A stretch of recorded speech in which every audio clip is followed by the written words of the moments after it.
Hey church family, Connor Neigenfind coming to you with a Thursday update. There has been a question on all of our minds. When are we going to re-engage as a church? When are we going to gather again for Sunday morning services? And we want to do that.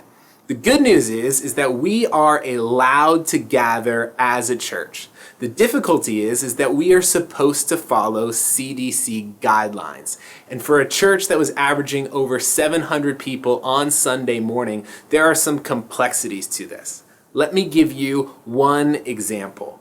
Let's say that we rope off 50% of our sanctuary to follow social distancing guidelines on a Sunday morning. Well, we need to make up for those seats. So one way we could do that is we could add an additional service. So maybe we would be doing 3 services, one at 9 a.m., one at 10 a.m., one at 11 a.m. This might strain some of our volunteers, but we could probably pull it off. The question is what happens if one time proves to be the most desirable time for the majority of our congregation? What if most of you show up at 10 a.m. and the seats are full?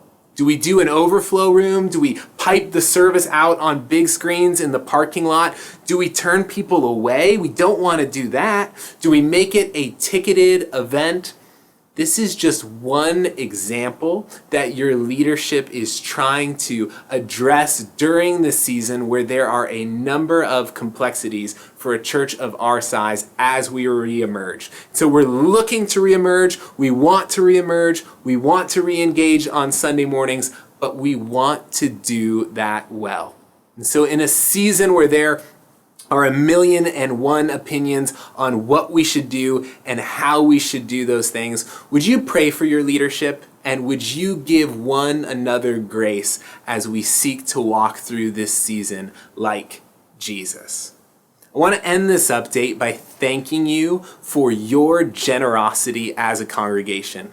Giving during this crazy season has been stronger than we would have guessed, not only for the general fund, but also for the benevolence fund. Giving has increased at a very dramatic rate to help families who are currently experiencing a weightiness of need and will experience that in the future. So thank you, Edgewater Alliance, for being the church in this season. Continue to be the church, and we hope to see you soon.